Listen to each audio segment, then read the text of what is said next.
pela sua rádio comunitária Cruzeiro FM 104,9, mais uma edição do seu programa A Voz do Servidor, o programa do Sindismute. Eu sou Ana Maria Oliveira e fico contigo até às 13 horas. Muito boa tarde para você, seja você muito bem-vindo. Uma boa tarde também para quem está comigo aqui na bancada hoje, a nossa presidenta Ariane Cavalcante, o nosso diretor de assuntos jurídicos, Sivaldo Coelho, e também o presidente do CACS Fundeb, Arilton Galvão. Sejam todos vocês muito bem-vindos. E, claro, o nosso assessor de comunicação, Guilherme.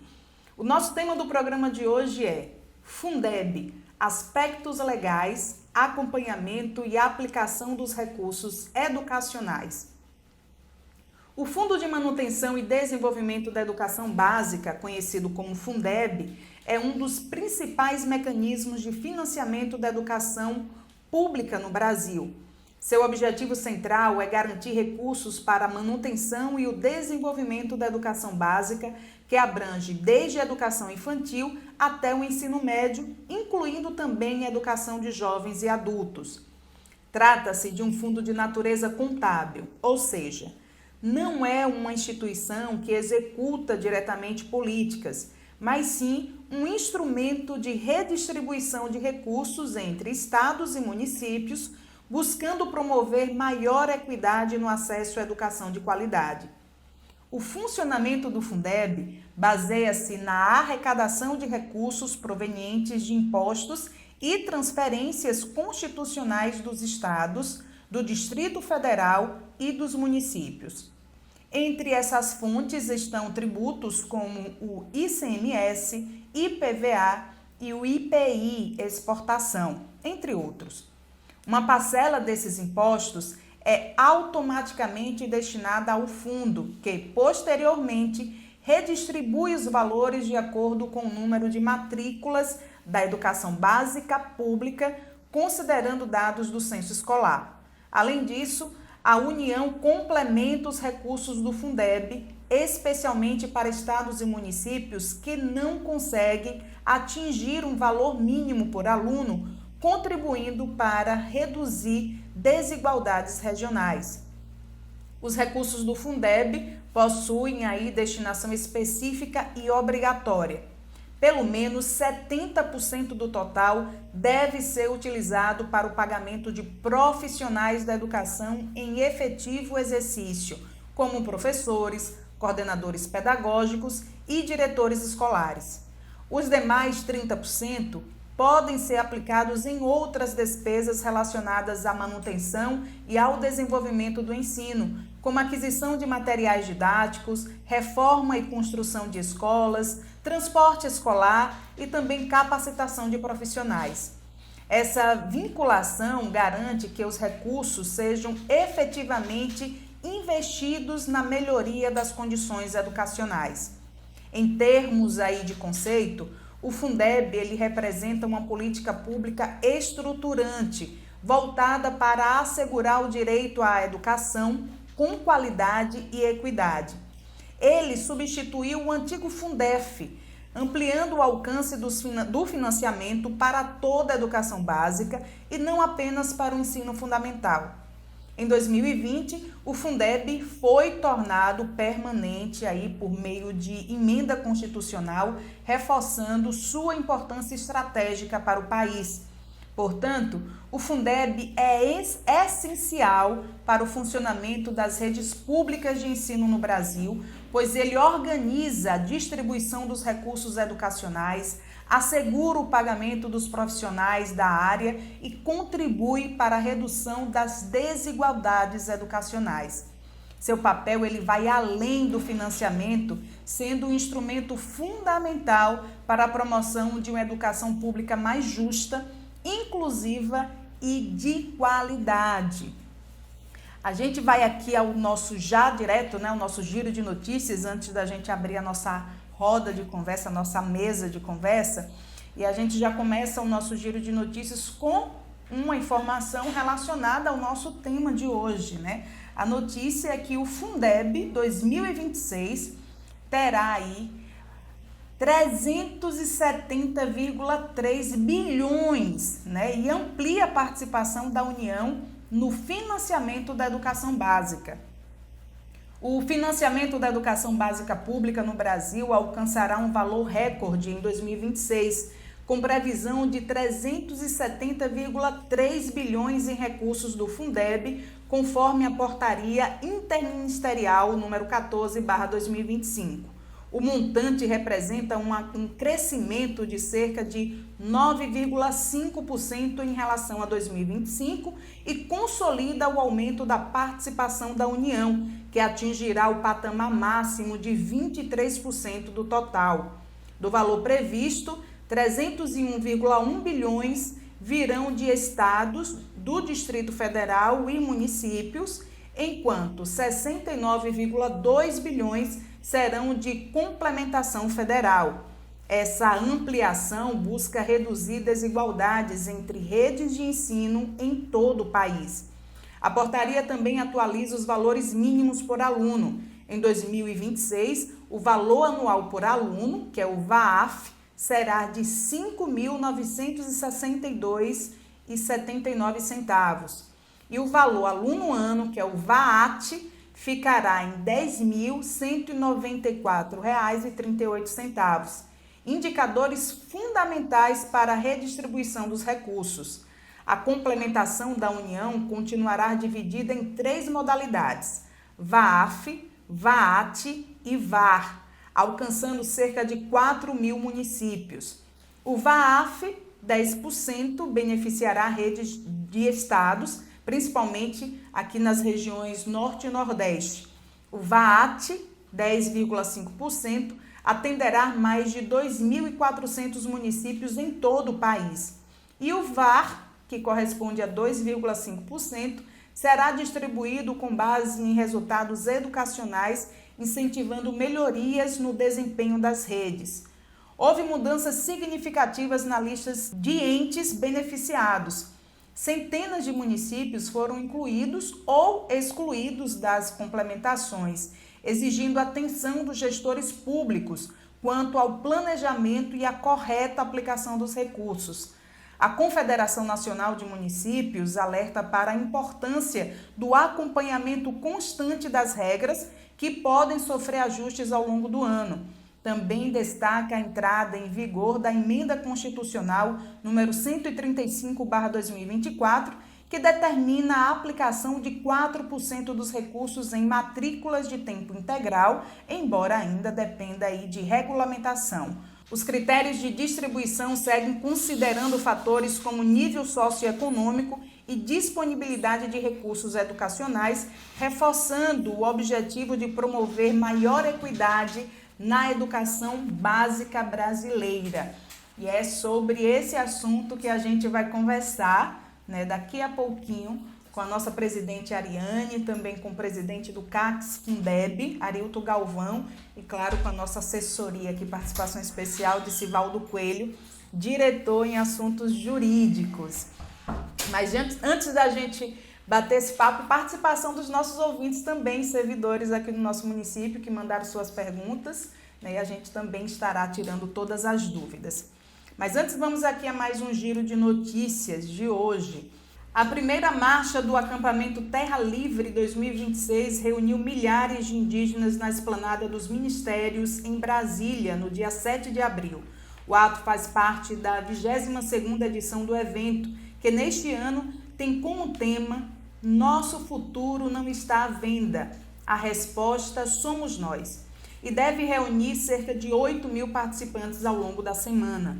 Os manifestantes saíram do local do acampamento com críticas ao Congresso Nacional e carregaram símbolos de protesto, como esculturas de crânios e cruzes com nomes de projetos de leis considerados prejudiciais ao meio ambiente e aos direitos indígenas.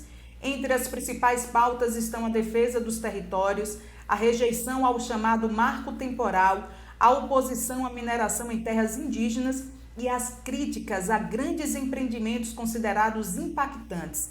Lideranças indígenas destacaram que a mobilização busca garantir direitos previstos na Constituição e denunciar o avanço de políticas que ameaçam suas comunidades.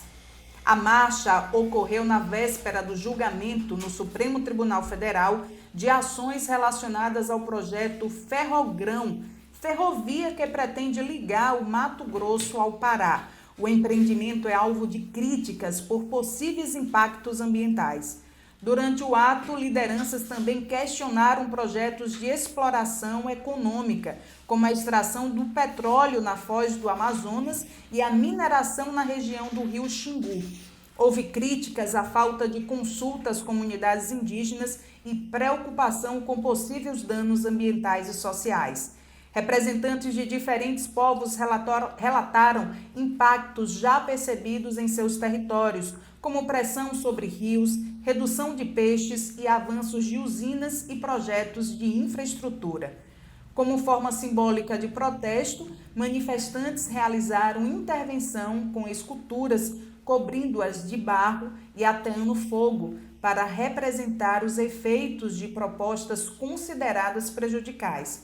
O ATL, que é o chamado aí Acampamento Terra Livre, segue até o dia 11 de abril com mobilizações, debates e atos públicos em defesa dos direitos dos povos indígenas no Brasil. Você está acompanhando o programa A Voz do Servidor, o programa do Sindismute. A gente tem um recadinho importante para você e daqui a pouco a gente retorna para tratar do nosso tema de hoje. Atenção, servidor público municipal de Tucano. Você sabia que, filiando-se ao Sindismute, você não só conta com o apoio de um dos maiores sindicatos da região, com mais de 20 anos de história na luta em defesa dos trabalhadores, mas também desfruta de uma série de benefícios? Pois é, contribuindo com apenas 2% do seu salário base, você tem acesso a planos de saúde e odontológico com preços promocionais, assistência jurídica gratuita, descontos de até 30% em diversos estabelecimentos de nossa cidade, como clínicas, laboratórios e farmácias. Descontos de até 50% em serviços de parceiros do sindicato, como fonoaudiólogos, fisioterapeutas e psicopedagogos, para além de participar de eventos exclusivos para sócios todos os anos. Quer saber mais? Entre em contato conosco através de nossos canais digitais no Instagram, @Sindismute, ou no WhatsApp 75 9 91 56 1905. Você pode preencher o formulário de inscrição no conforto de sua casa entrando em nosso site e nós cuidaremos de todo o processo burocrático. Caso prefira, estamos também à disposição em nossa sede, todos os dias, das 8 horas da manhã às 5 da tarde, na Avenida Presidente Kennedy, número 417, ao lado da Escola Municipal Janelinha do Saber. Na luta contra a exploração, não fique só. Venha para o Sindismute, o sindicato mais forte da região. Voltando com o nosso programa Voz do Servidor, traz o tema nesta quinta-feira sobre o Fundeb, aspectos legais, acompanhamento e aplicação dos recursos educacionais. O Sindismute reafirma seu compromisso com a defesa de uma educação pública de qualidade e, por isso, apoia e reconhece a importância do Fundeb como um instrumento fundamental para garantir investimentos justos, valorização dos profissionais da educação e melhores condições de ensino para toda a população. E hoje a gente dedica o nosso programa a falar sobre o Fundeb enquanto política pública essencial para a redistribuição de recursos para a educação básica pública brasileira. E para essa conversa, para conversar sobre esse assunto, a gente conta aqui hoje com a participação da nossa presidenta do Sindismute, Ariane Cavalcante, também do presidente do Conselho do Fundeb, o professor Arilton Galvão. Contamos com a presença aqui em nossos estúdios também do nosso diretor de Assuntos Jurídicos e Previdenciários do Sindismute, Sivaldo Coelho, e como já disse o nosso assessor de comunicação, Guilherme. Boa tarde para vocês, sejam bem-vindos, ainda não ouvi a voz de vocês aqui hoje. Ariane, boa tarde, antes de eu fazer a primeira pergunta. Boa tarde, Sivaldo, Guilherme, ouvintes, e todos que estão nos acompanhando pelo YouTube. O YouTube quase não serve, mas tudo bem. Mas é isso. Ari, embora eu já tenha mencionado na introdução o que é o Fundeb, eu gostaria muito que você nos explicasse de forma prática, o que é o Fundeb, por que ele é tão importante para a valorização dos servidores da educação? Então, primeiro dizer assim, que sem o Fundeb hoje não existe educação pública no país, né? O Fundeb acho que é a primeira fonte de financiamento e a principal fonte de financiamento da educação pública no país. Mas, de forma prática, dizer da seguinte forma: o Fundeb é como se fosse uma cesta, né? Pensa numa cesta mesmo, né? E que dentro dessa cesta estão colocados parte de alguns tributos, né? Por exemplo, quando você que tem carro, que tem moto, você paga IPVA anualmente. Então, uma parte desse IPVA, né, é depositado numa conta, nesse fundo, nessa cesta, né, que é destinado ao Fundeb. Então, quando você compra um produto industrializado, uma parte do imposto, né, desse produto, que é o IPI, ele vai ser depositado nessa cesta. Então, vamos dizer que cada estado tem uma cesta, né, e à medida que nós vamos consumindo certos produtos, nós vamos, né, nós brasileiros, parte desses tributos são depositados nessa cesta, nesse fundo, né? E aí, esse dinheiro que está lá depositado nesse fundo estadual, cada estado do Brasil tem um fundo, a Bahia vai ter o fundo, né, que é o Fundeb, que é essa cesta, e esse dinheiro que chega a esse fundo, ele é distribuído entre os municípios da Bahia, né?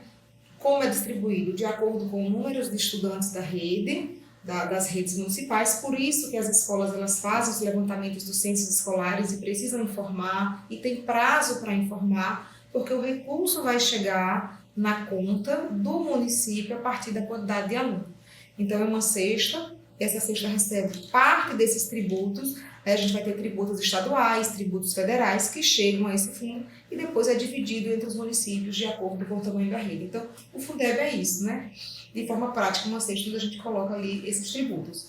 E eles são importantíssimos para a educação, Ana, porque, assim, se a gente pensar a educação pública hoje sem o Fundeb, ela não pode acontecer. É com esse recurso do Fundeb, com esse dinheiro que chega do Fundeb ao município que ele vai usar para pagar os professores, para pagar o porteiro, para pagar a merendeira, né, para dar condição, em tese, dar condição de trabalho para esses profissionais, para que possam trabalhar dentro de uma escola minimamente estruturada, né, minimamente ventilada, né, e todo esse aparato todo que compõe a escola é custeado com essa verba que é destinada ao Fundeb.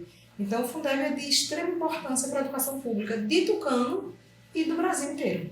Então, é um fundo extremamente democrático, né? A gente fala muito sobre equidade, porque cada município vai receber de acordo com a sua necessidade. Então, em tese, sim, né? O que a gente vai ter antes do novo Fundeb? A gente tem um movimento importante que no finalzinho de 2020, o Fundeb ele se torna um fundo permanente, né?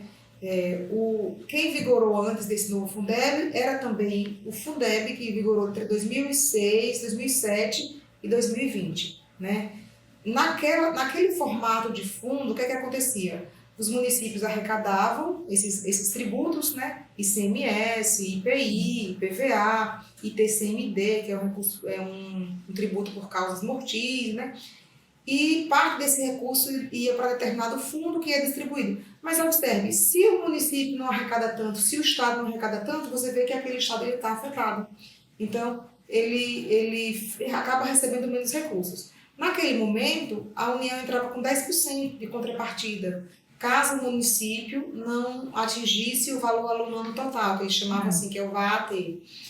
Aí a complementação da União era apenas 10%. A gente entende hoje que o fundo é mais democrático porque a complementação da União, o governo federal, né, de uma forma mais clara, o governo federal, ele entra com mais recursos, né? Então a gente vai ter a arrecadação desses tributos dentro do Estado, que são depositados nessa cesta, nesse fundo, né, que depois são distribuídos, né, de acordo com o tamanho da rede, mas para além disso a gente vai ter a complementação da União, a contrapartida do governo federal que vai entrar com uma parte desse recurso. E é por isso, por exemplo, que a gente observa, e a gente vem trazendo isso aqui, né, Sivaldo, nas nossas redes sociais, que o Fundeb de 2021 até 2025, e vai continuar assim, né, teve um aumento de recurso considerável, porque parte desse recurso é do Fundeb estadual e uma outra parte desse recurso é complementação da União. Eu acho que é isso, essa complementação do governo federal Eu estou falando União, governo federal, eles são as mesmas coisas, né? Para deixar claro para o ouvinte, né? Essa complementação do governo federal é isso que deixa o fundo democrático, porque ele garante que até as menores redes elas recebam recursos para se manter. Então, a gente vai ter estados mais pobres, por exemplo, como o estado do Maranhão, né, que é um estado muito pobre, e que vai receber recursos de forma mais igual, exatamente porque vai ter a arrecadação e o depósito dos recursos dentro dessa cesta, mas também vai ter a complementação da União, que vai injetar recursos para que as escolas, para que os municípios eles consigam investir em pagamento de servidores e para que os municípios consigam também investir em estrutura, né, para as escolas. Não só estrutura, condições de trabalho, que eu acho que esse é um tema muito importante que a gente vai ter que tratar aqui no programa, que muitas vezes a gente percebe, por exemplo, o recurso do Fundeb gigantesco e, por outro lado, os professores da rede municipal custeando eventos para as escolas, né, fazendo bingos. Então, é incoerente, né? Como sindicato, a gente entende que é incoerente e você tem um fundo hoje que em 2025 recebeu 134 milhões e você entender que a escola está pedindo contribuição para fazer um desfile cívico, ou está pedindo contribuição para fazer um evento que vai convidar toda a família, né? Aí eu vou dizer assim, a gente brinca assim, algo de errado não está certo, né?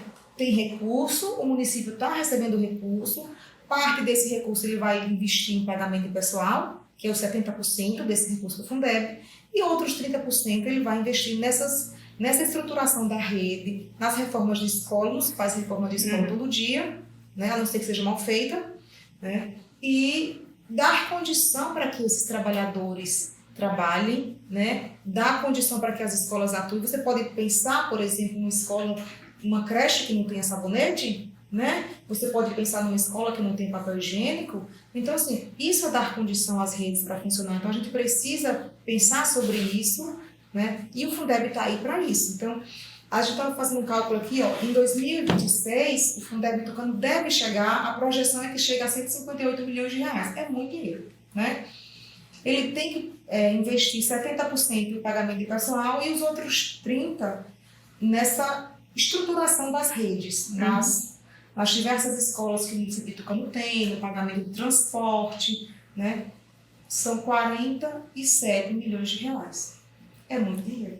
Destinado só à estrutura. Só para a estrutura, né? Para reformas, por exemplo, manutenção do transporte escolar, pneu furou, o ônibus está quebrado, tem que consertar, o ônibus está sem cinto, tem que botar cinto, para que as crianças elas sejam transportadas com seguranças, né? Com segurança. Então, enfim, é 47 milhões de reais. Né? É muito dinheiro. Então, o Fundeb é essa fonte de recurso necessária, fundamental. Sem ela, as escolas públicas elas não teriam condição de funcionar, a educação ela não poderia ser efetivada. Eu acho que o nosso grande momento agora, como sociedade, como sindicato, é acompanhar o recebimento desse recurso. Né? Acho que é um dever muito grande da sociedade civil fiscalizar a aplicação desse recurso para que ele seja gasto de forma regular. Então, eu não posso ter na escola 50 pessoas lá contratadas se não tem necessidade. Né? Então, eu tenho que contratar aquilo que a escola precisa e tenho que dar suportes para que as redes funcionem de forma adequada, né? Para que as escolas consigam, né? Para que o professor consiga trabalhar. Por exemplo, você pode pensar uma sala de aula que não tem um data show, está cheio, né? Então, que não tem televisão nas escolas, você quer trazer um vídeo. Você está trabalhando, por exemplo, geografia. Quer falar, amigo? Você está trabalhando geografia. Eu estou falando isso também quando eu estava na sala de aula. Sim. E eu não tinha mapa na escola. Eu digo, como assim? Como é que eu vou trabalhar com geografia se eu não tenho mapa na escola para mostrar para o aluno onde é que está o Brasil, onde é que está a América Latina? Né? Então, assim, essas condições de trabalho que a gente já discutiu em outros momentos, essa estruturação da rede é fundamental. E a gente defende que é possível fazer, que tem recurso, e que o município precisa fazer isso porque ele vai ter aí, pelo menos em 2026, cerca de 47 milhões de reais para investir nas estruturas da rede, não só em parede, pintura e obras, né? Para além disso. Simvaldo, boa tarde. Não ia falar nada, não foi? Seja bem... mas né, a gente começa aqui o bate-papo, vai surgindo aí algumas boa coisas. Tarde aos ouvintes, é um prazer sempre estar aqui. Estive ausente um período, mas estou de volta, né? E assim, Ana e ouvintes e a presidenta Ariane falando aqui sobre a questão do crescimento do Fundeb, né? Antes a gente tinha escassez do recurso, né? Era muito escasso o recurso do Fundeb. E hoje já houve um crescimento muito grande perante aos valores recebidos em anos anteriores. Mas a gente está ainda, às vezes, nessa mentalidade de que não há recurso, né? E o discurso, a narrativa de que não há recurso é muito forte, e isso vai revestindo a gente da escola de se privar de algumas melhoria de trabalho, eu não diria nem de algo, melhoria de trabalho mesmo, na verdade é isso, né? Tipo, a gente precisaria observar e fazer essas cobranças, né? Ter esse olhar vigilante mesmo desses recursos que estão ausentes e que há recurso financeiro para arcar com essas despesas, né? A área trazia aqui muito bem a questão do material, né, básico, né? A gente está querendo do básico mesmo para dar uma aula de geografia, por exemplo, ou outra aula qualquer, né? Mas a gente acaba esbarrando e às vezes a gente está naquele conformismo, que é essa minha fala, de estar num lugar de conformismo, dizer assim, não tem recurso. Ou sempre foi assim. Ou sempre foi assim. Então, nos disseram sempre que foi assim, que agora a gente percebe o recurso crescendo, né? A gente percebe o Fundeb trazendo as possibilidades mínimas para que os municípios eles possam garantir uma educação de qualidade e que isso seja revertido e chegar àquela escola, mas às vezes você não consegue ver isso chegando de fato na escola, né? Então, a minha fala aqui é mais nesse sentido da gente começar, enquanto servidor público, enquanto usuário dessa política pública, né? Enquanto sociedade, né? Isso mesmo, né? Enquanto pai, mãe de estudante, enquanto profissional, enquanto conselho, seja o conselho municipal, seja enquanto colegiado da própria escola, em que a gente começa a fazer essas cobranças e começa a se inquietar disso. Porque observe, nos foram dito o tempo todo que não tinha recurso, que hoje tem o recurso, mas você não vê isso acontecendo na prática na sala de aula, né? É o material que não chega, né? Às vezes é o pincel atômico e o tubo de recarga, você tem que comprar e custear, né? Então, observe, o município deixou de comprar giz, e que bom, né? Querendo fazer tão bem na saúde. Mas o município não oferta hoje o piloto, o pincel atômico, não oferta mais a tinta, eu tenho que comprar do meu bolso, né? Então, assim, e o recurso? Então, a gente precisa se inquietar um pouco disso, porque às vezes parece mínimo, mas quando você vai injetando do seu bolso aos pouquinhos, você está custeando a escola pública, onde existe um fundo para custear. Então, é importante que a gente faça esse olhar e comece a observar isso. E a gente, enquanto sindicato, né, a gente, enquanto sociedade civil, precisa estar observando atentamente essas questões, sendo vigilantes do ponto de vista da fiscalização e fazer as cobranças a quem, de fato, precisa ser feita, né? Eu dizia uma certa vez na escola que eu trabalho que eu não vou bancar a educação pública, porque a educação pública ela tem recurso para bancar-se, né? Então a gente precisa fazer essa frente, essa discussão. Mas só é um pincel, Sivaldo. Mas só é um tubo de tinta. Mas só é uma fita adesiva. Mas só é não sei o quê. É isso, é aquilo, né? É um data show, uma caixinha de som, né? Mas existe recurso para isso. E aí as gestões escolares precisam também se revestir disso, fazer as cobranças, as famílias, enfim.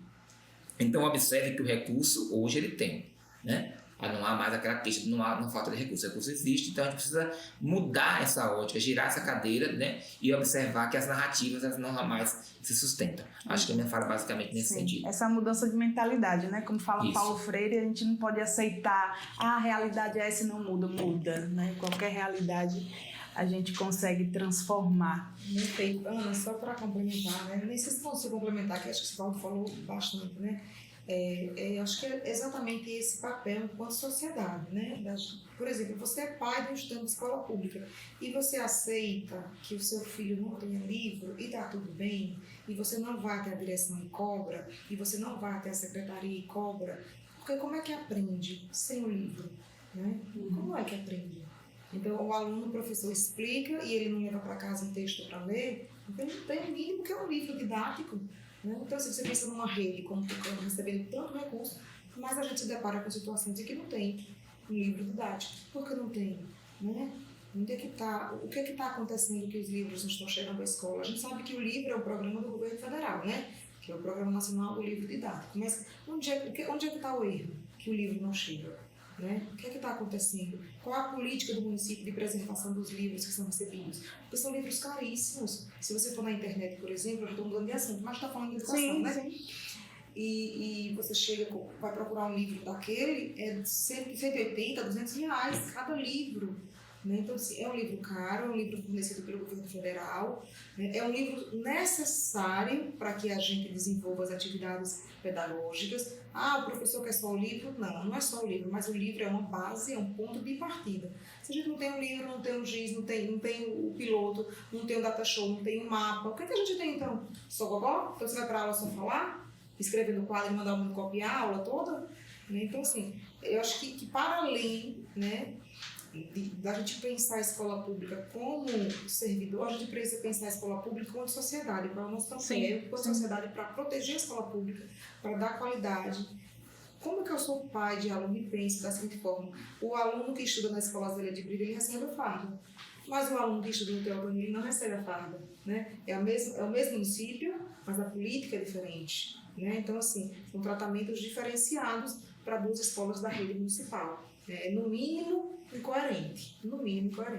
Só para a gente pensar que, enquanto pai, enquanto sociedade, a gente precisa cobrar. Estou dizendo isso porque minha filha estudava em escola pública no ano passado e eu fiz ofício à secretária de Educação na época, que era a professora Gerosa, fiz um requerimento, pedindo explicação por que a escola Zélia de Brito dava farda aos estudantes e a escola que a minha filha estudava não dava farda aos estudantes. Não que eu não tenha condição de comprar, mas pela falta de tratamento isonômico que é dado aos mesmos estudantes, que são os estudantes da rede, que são financiados com os mesmos recursos do Fundeb e que precisam minimamente ter tratamento isonômico, ter tratamento igual, né? Nunca me responderam, né?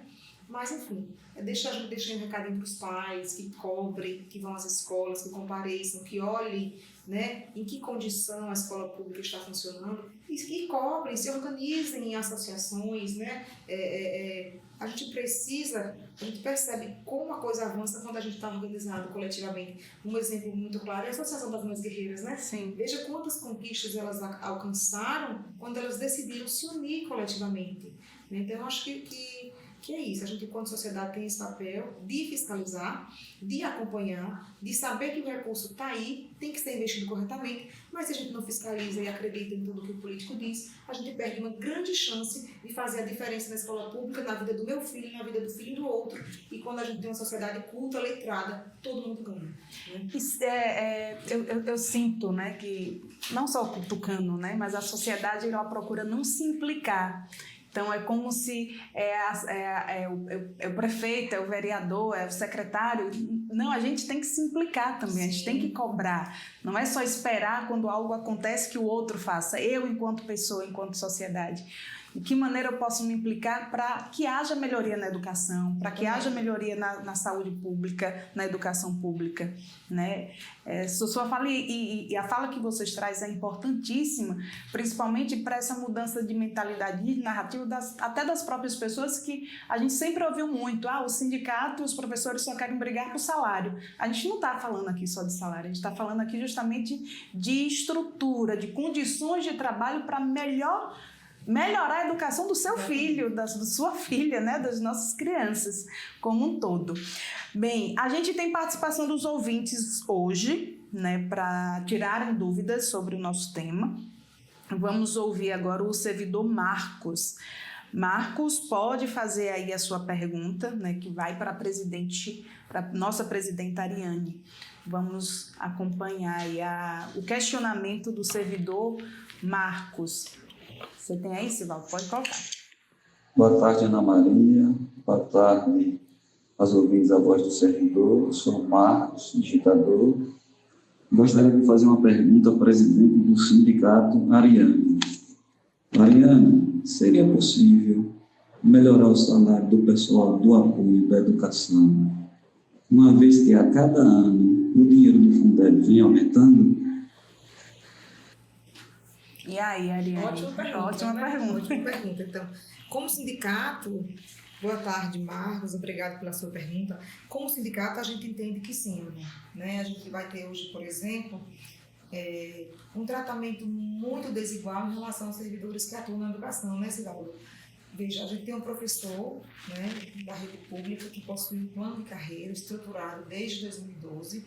E aí, por outro lado, a gente tem o pessoal de apoio, né, que também faz a educação acontecer, que a educação ela só existe em razão do trabalho que eles desenvolvem, de pessoas que dedicam parte das suas vidas a cuidar do outro, a cuidar de um espaço para que os estudantes tenham acesso a um espaço limpo, saudável, adequado, mas que ganham um salário mínimo, né? Então, assim, imagina você trabalhar há 20 anos, desde 2002, recebendo o salário mínimo, e a gente chega hoje, em 2026, esses servidores estão recebendo o mesmo salário, né? Tem a progressão dos quinquênios, é verdade, né? Mas, assim, é muito pequeno. É um valor muito pequeno. Então, assim, a gente defende que sim, que hoje, com o recurso do Fundeb, é possível, sim, implementar um plano de carreira do pessoal de apoio da educação. É possível, sim, valorizar esses servidores. Inclusive, a gente já construiu coletivamente uma minuta, já encaminhou à Secretaria da Educação, nós já cobramos diversas vezes, né, ao secretário, ao prefeito, inclusive cobramos em movimentos na jornada pedagógica, cobramos em movimentos na Câmara dos Vereadores a aprovação desse plano de carreira educacional de apoio. Não é um plano robusto, gigantesco, algo que vai impactar significativamente na verba da educação, mas é um plano, né, adequado, que vai melhorar as condições de vida deles, que eles vão passar a receber mais, né, vão passar a se sentir valorizados, porque quando você é valorizado, você trabalha melhor, você oferece melhor. Então, assim, a gente ouve muito isso, o professor ganha bem, a gente só ganha o salário mínimo, e muitas vezes a gente faz aqui no pátio, fica cuidando dos meninos, olha para o menino se machucar, né, então, assim, o trabalho que é feito na educação é muitíssimo importante por esses servidores, então nada mais justo do que com o recurso que cresceu de forma tão significativa valorizar esses servidores. É possível sim, né? A gestão precisa sentar com os servidores, precisa sentar com o sindicato, discutir a proposta que foi feita pelo sindicato, né? E aprovar o plano de carreira para valorizar esses servidores. Tanto é que, por exemplo, quando o ano passado ele anunciou o abono, de agosto a dezembro, ali foi uma prova que a gestão disse, não, tem dinheiro sobrando, sim, né? Vou pagar o abono, mas o abono acabou e agora os servidores que recebem o salário mínimo então voltaram a receber o salário mínimo. E o dinheiro que entrou já acabou, você não tem segurança nenhuma. Quer dizer, quem conseguiu pegar aquele dinheiro para fazer um exame, né? Porque a dificuldade de acessar exames também no SUS não é fácil, né? A gente sabe do que acontece.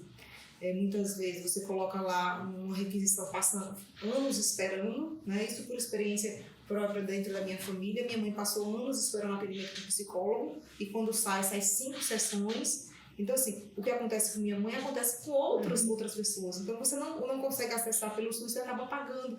Então, provavelmente, esse dinheiro aí que o pessoal recebeu usou para fazer exames, porque a gente vai envelhecendo e precisa fazer exames, né, rotineiramente. Então, é preciso valorizar esses servidores, tem recurso para isso. O município precisa atingir o mínimo constitucional, 70% dos recursos tem que ser usado para pagamento de pessoal, e não pode comprar, gente, tem que deixar claro, não pode consertar pneu com 70%, não pode reformar a escola com 70%, não pode comprar merenda escolar com 70%, não pode comprar fardamento, é exclusivamente para pagamento de pessoal. Qual é o objetivo? Valorizar os servidores. Né? Então, tem como valorizar, tem dinheiro para isso, então, tá faltando o quê, prefeito? Valdo. Ana e Ari, só queria fazer uma pontuação, né, do Marcos direcionar a pergunta ao presidente e só reforçar mesmo, né, que é possível, né, eu acho que o Fundeb já vem com esse viés, né, dessa garantia permanente já para que os municípios possam se organizar e aí me parece, né, que falta planejamento municipal mesmo, né, de organização, porque se sobra dinheiro no final para um rateio, significa dizer, por exemplo, que daria para fazer, né, uma redistribuição de forma segura, né, de forma mais equânime, de forma mais equitativa.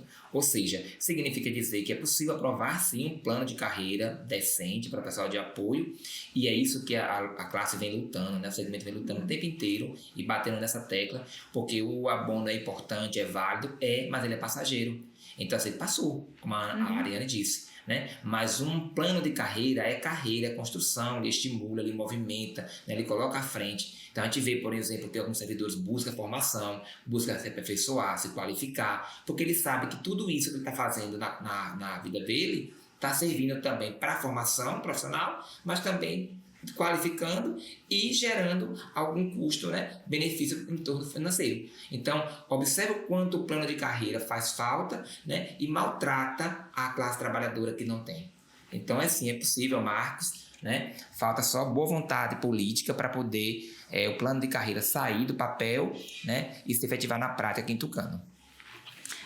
A gente também está aqui hoje, né, com o presidente do CACS Fundeb, Arilton Galvão. Arilton, seja muito bem-vindo aqui ao nosso programa e eu já gostaria que você falasse aí um pouco sobre você e me respondesse a seguinte questão: qual o papel do Conselho do Fundeb e como ele atua aí na fiscalização dos recursos da educação no município?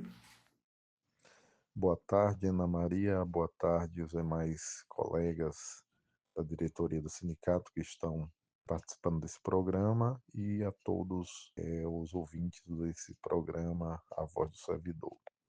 Bom, eu sou Arilton Galvão, sou professor já há algumas décadas aqui em Tucano, com passagem pelo sindicato, alguns conselhos e atualmente estamos aí no CACS Fundeb, cujo mandato termina esse ano, em dezembro. Bom, o CACS Fundeb, enquanto conselho, tem a sua previsão legal na Constituição Federal e em algumas leis que vão estabelecer a questão dos recursos à educação no Brasil. O Conselho do CACS Fundeb, ele tem por finalidade a fiscalização recursos deste fundo, certo? Utilizado para o pagamento de servidores, onde pelo menos 70% do recurso enviado deve ser usado para pagamento de servidores e o demais do recurso usado para custeio, pagamentos de obras, compra de materiais.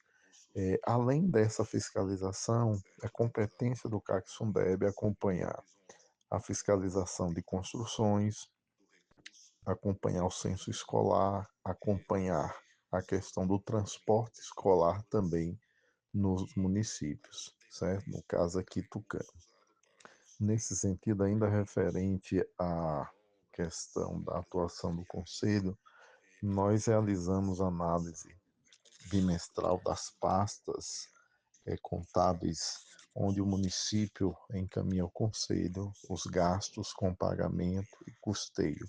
É um trabalho demorado, um trabalho custoso, porque são poucos os conselheiros que se dispõem a esse trabalho, e até porque, como o trabalho do conselho não é remunerado, muitos dos conselheiros são autônomos ou CLTs e não conseguem, por vezes, estarem no conselho por não terem a liberdade ou a liberação dos seus respectivos patrões. Referente ao censo escolar, nós realizamos durante o ano passado visitas às unidades escolares, conversamos com diretores e referente à construção escolar, as construções também realizamos diversas visitas, indo logo, acompanhando a situação das construções e comparando com as notas declaradas.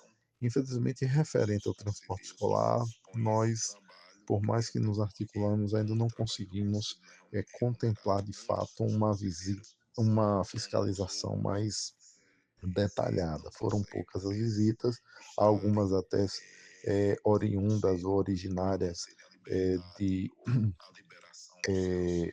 uma decisão, ou melhor dizendo, uma ordem da promotoria, que às vezes recebe até mesmo da comunidade alguma queixa, e por vezes o promotor já solicitou do conselho para averiguar se de fato aquele problema foi resolvido.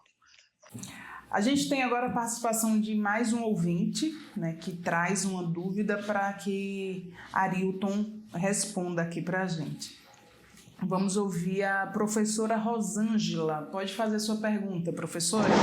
Boa tarde, Ana Maria, a todos os ouvintes do programa A Voz do Servidor. Sou Rosângela Santana, professora municipal, né? E essa minha pergunta vai direto para o presidente do CAS-Fundeb. Eu gostaria de saber quais são as representações que compõem o CAS-Fundeb e se essas representações são atuantes no colegiado. Tenham todos um feliz dia. Ana, respondendo à pergunta da servidora ouvinte, bom, quanto às representações que compõem o conselho é composto por 13 cadeiras, né, tendo como representações pais de alunos, professores, servidores técnicos, Secretaria de Educação, a própria prefeitura, ou seja, o ente executivo municipal. Nós temos aí também um conselho tutelar, sociedade civil organizada com instituições como a Cacto, Humana Brasil, são as instituições, representação também de diretores escolares. Essas são as representações que hoje compõem o conselho aqui do município de Tucano. Bom, quanto às ações, nós falamos anteriormente, mas resumindo aqui rapidamente, nós acompanhamos, fiscalizamos o pagamento de servidores e compras com recursos do Fundeb, construção escolar, censo escolar e transporte escolar, certo? Quando há irregularidade no uso dos recursos, inicialmente nós encaminhamos um ofício à própria Secretaria da Educação pedindo esclarecimentos. Se esses esclarecimentos não são dados, ou esses esclarecimentos são vagos, nós acionamos órgãos judiciais, dentre eles o MP Bahia, o MPF, Ministério Público Federal, o próprio FNDE, o TCM, Tribunal de Contas dos Municípios. E esses que, de fato, têm poder para obrigar o município a devolver valores, né? E a gente encaminha esses sujeitos aí que, via de regra, são os que, de fato, têm o chamado poder de polícia, ou seja, o poder de obrigar o município a fazer algo. Inclusive, nós vemos em alguns municípios a questão da devolução de valores, né, quando esses são, de fato, constatados irregulares. Temos mais uma participação aqui dos nossos ouvintes. Vamos ouvir a dúvida, né, a pergunta da professora Carmen. Boa tarde, Ana Maria. Boa tarde aos ouvintes do programa A Voz do Servidor. Meu nome é Ana Carmen, sou do povoado da Chave de Santa Rita, sou professora concursada da Escola Municipal Santa Rita. Eu gostaria de fazer uma pergunta para o presidente do CAS-Fundeb. Quais são as principais dificuldades encontradas pelo colegiado no dia a dia? Ana, respondendo à pergunta da servidora ouvinte, bom, as principais dificuldades encontradas, dentre elas, nós já acionamos até o MP e outros órgãos, a questão da disponibilidade de transportes para as reuniões. Nós temos transporte para visita, via de regra, e às vezes acontece de não. Mas para reunião nós não temos. Às vezes a demora em receber alguns documentos do município, ou respostas do município também, algumas respostas que são vagas, e a gente acaba levando, né, para esses órgãos jurídicos que, em meio às suas grandes demandas, acabam, vamos dizer assim, demorando em tomar providência em meio a essa demanda grande que eles já têm. E às vezes são coisas que são, vamos dizer, meio que emergenciais. Aí acaba tendo esse desencontro. Outro problema que pode ser relatado e podemos caracterizar principalmente contra a pessoa do presidente que organiza a pauta é a perseguição, certo?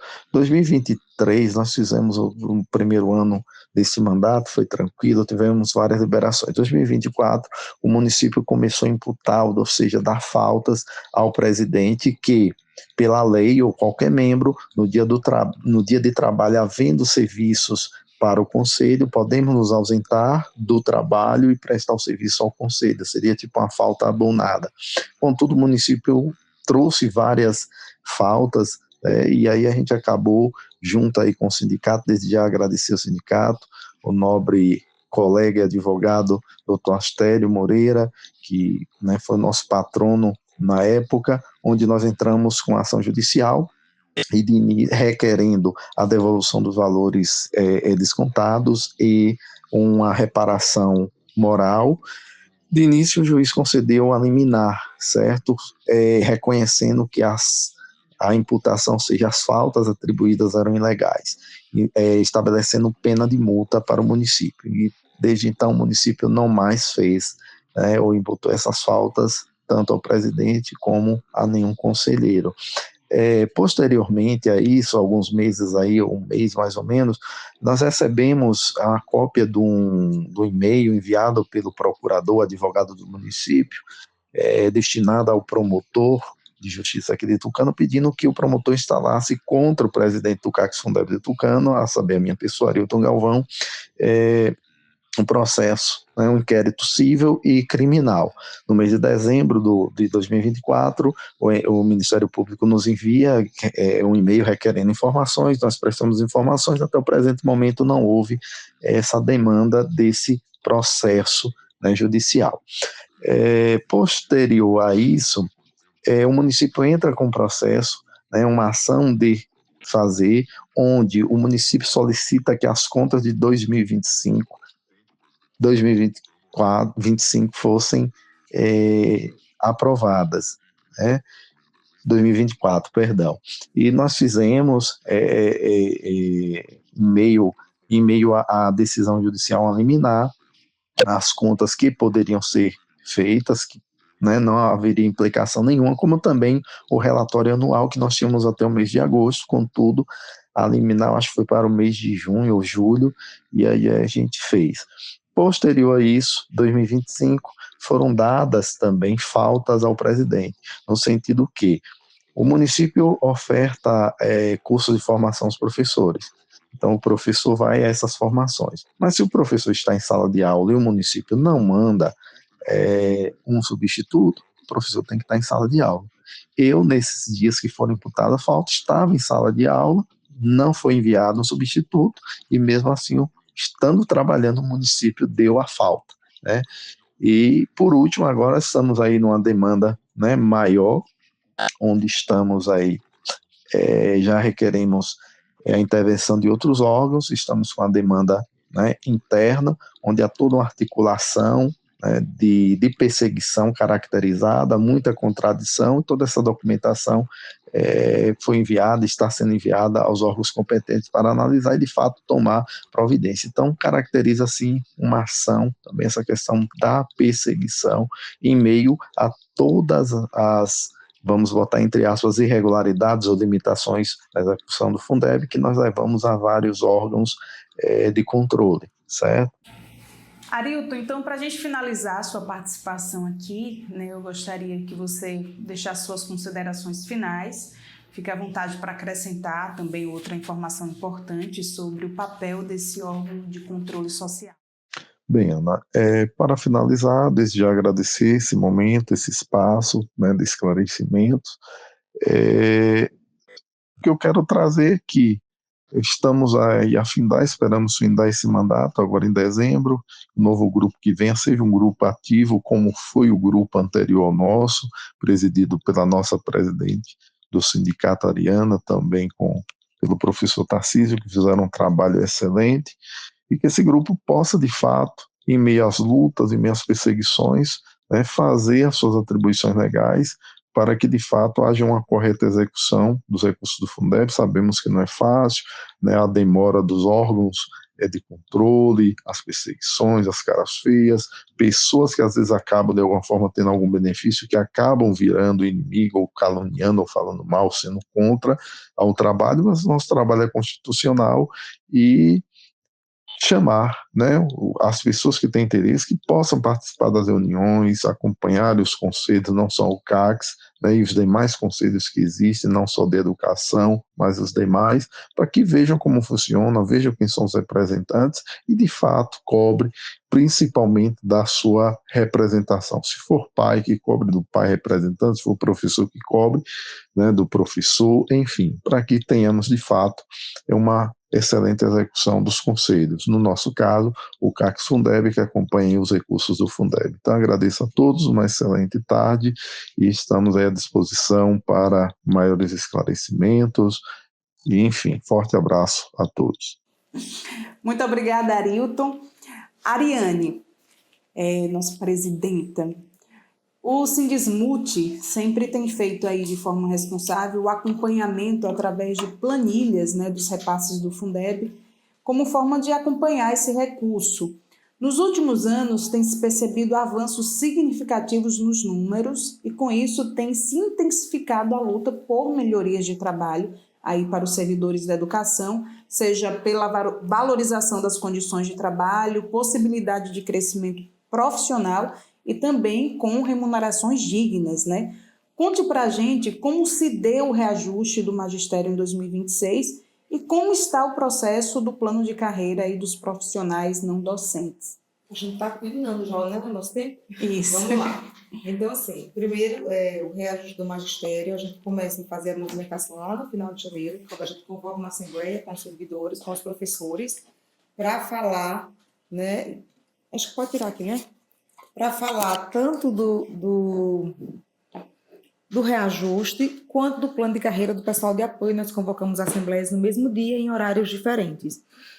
E aí, na Assembleia, começa ali a nascer esse movimento, né, de luta. Lá na Assembleia, a gente analisa os números, né, a gente apresenta aos professores quanto de recurso está entrando, quanto de contrato o município tem, como o município, por exemplo, se comportou em 2025 em relação ao anúncio do abono, por exemplo. Quando a gente percebe o anúncio do abono, a gente percebe também que há um crescimento gigantesco do número de contratos, né? E, inclusive, nós fizemos essa informação, nós levamos essa informação ao Ministério Público, né? Levamos oficialmente, eu e a Astério tivemos uma conversa com o promotor para tratar desse tema, né? A gente apresenta todas essas circunstâncias aos professores, apresenta a projeção de aumento de recursos do Fundeb para 2026, e ali nasce a proposta de 10%, né? De reajuste salarial, entendendo que o crescimento do recurso era cerca de quase 18%, mas a gente estava pedindo um número possível, entendendo também que tinha outros servidores da educação que poderiam ser beneficiados, como o pessoal de apoio que está na educação há tantos anos e que nunca, exatamente nunca, né, teve uma melhoria salarial. Então, a gente faz aquela proposta de 10% e a gente encaminha ofício à prefeitura, sinalizando que a gente quer 10% de reajuste. A gente também encaminha ofício cobrando o plano de carreira dos professores, do pessoal de apoio. E a gente também vai à secretaria, à prefeitura, cobrar, tentando dialogar com os secretários, né? Sobretudo o secretário de Educação, né? Que é uma figura muito próxima ao prefeito hoje, né? A gente apresentou a nossa proposta, né? E, enfim. E aí houve aquele movimento na jornada pedagógica, em que foi decidido em assembleia que a gente levaria plaquinhas para lá, para fazer a cobrança, e aí vem o anúncio do prefeito de 12,15%, né? A gente recebe muito positivamente aquele anúncio. Eu acho que ele devia fazer isso sempre. Toda vez que a gente pedir um percentual, ele superar o que foi pedido pela categoria. Mas, para além disso, também, hoje a categoria pede insistentemente a aprovação do plano de carreira do pessoal de apoio. A gente entende que é possível, né? Desde janeiro a gente já fez diversos movimentos. Aliás, desde o ano passado, quando a gente entrega a minuta, a gente já foi à secretaria acho que umas 3 vezes, né? Aí a gente fez assembleias, fizemos 2 assembleias, fizemos passeatas na rua, nós já fomos à Câmara dos Vereadores, né? E agora a gente está fazendo um movimento para levantar dados dos servidores que estão na educação, para que a gente possa realizar o impacto financeiro desse reajuste, porque a gestão está nessa conversa de que vai apresentar, né, que precisa de um prazo para fazer o impacto financeiro, e até esse momento a gente não tem esse impacto, né, não tem esses dados porque eles não apresentam, né, porque não fizeram, porque não querem apresentar, né, acho que é essa a nossa dúvida. E a gente vai fazer esse movimento de fazer esse impacto para apresentar a gestão, para que a gente não perca de vista o necessário e justo plano de carreira para o pessoal de apoio da educação. Será que eu falei tudo? Acho que sim. Sivaldo também passa para ele. Quer complementar, Cíntia? Então, é só uma complementação mesmo, né? Acho que a área consegue resumir aí de forma rápida as ações, né? E na fala da Ana Maria, ela traz assim, algo interessante, que esse acompanhamento de forma responsável, né? Então, assim, o sindicato ele tem esse cuidado, Ana e ouvintes, de fazer essas análises, apesar da gente... E olha que a gente não tem tanta clareza dos recursos recebidos, né? A gente faz com pesquisas, com análises, com projeções, né? Porque quem detém essas informações com mais clareza é o município e isso não é fácil acesso para a gente. Então, a gente consegue, mesmo de forma, às vezes, faltando alguns dados, né? A gente consegue, com precisão, dizer para um ente, né, executor da política que é possível dar um reajuste e a gente projeta um valor e a gente consegue também apontar outras possibilidades também de valorização sem ser só do reajuste, como exemplo do plano de carreira. Então a gente consegue fazer isso do lado de cá. E a gente imagina que está faltando um pouco de planejamento e boa vontade da gestão quando ela não concede, né, a aprovação, não coloca em discussão na Câmara de Vereadores, não escuta a classe que vem aí, né, batendo a porta há vários meses e até pode dizer anos, lutando, né, por aprovação do plano de carreira, e aí eles fazem esse trabalho e não... Tanto é que não há planejamento, que quando chega na reta final existe o abono lá para poder equacionar esse valor aí. Então, se existisse um planejamento do município, não era necessário ter o abono, isso entraria na conta de cada um durante mês a mês, né? Não precisaria deixar para o final. Então, isso demonstra, assim, às vezes, falta de planejamento da gestão e eu diria, né, particularmente falta de vontade mesmo de dar uma remuneração, de conceder uma remuneração à classe trabalhadora que sustenta também a educação, que é o pessoal de apoio, né, que está ali por trás nos bastidores fazendo um trabalho árduo, trabalhando 40 horas por dia,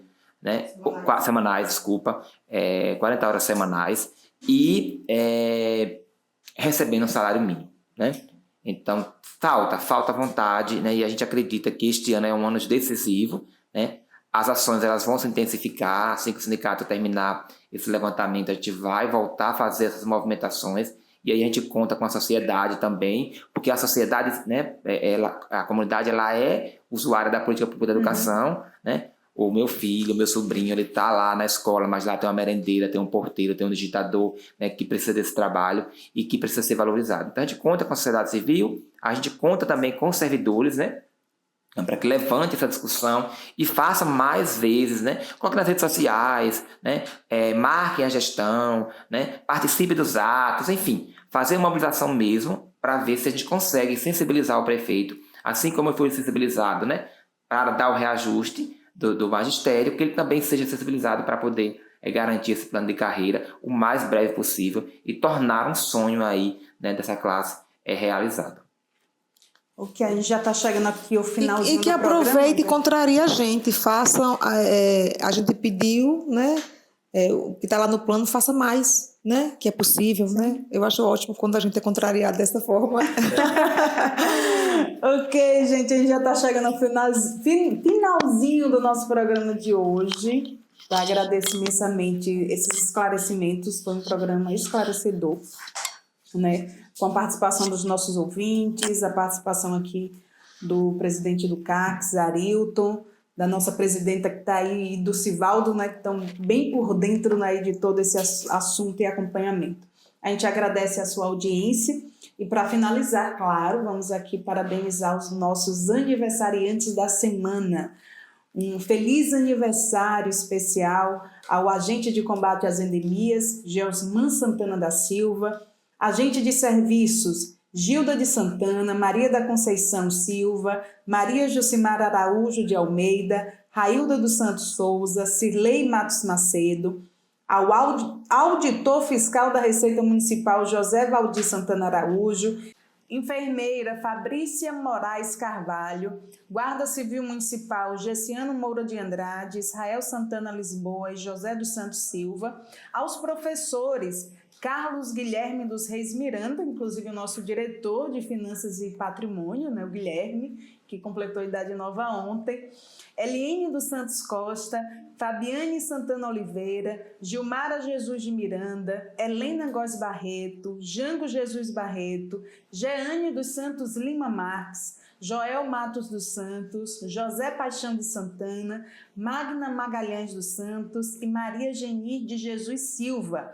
Também as técnicas em enfermagem, Cristiane de Santana Farias Paiva e Juscelia Santana de Matos, e o técnico de laboratório Roberto Carlos Carneiro Ribeiro.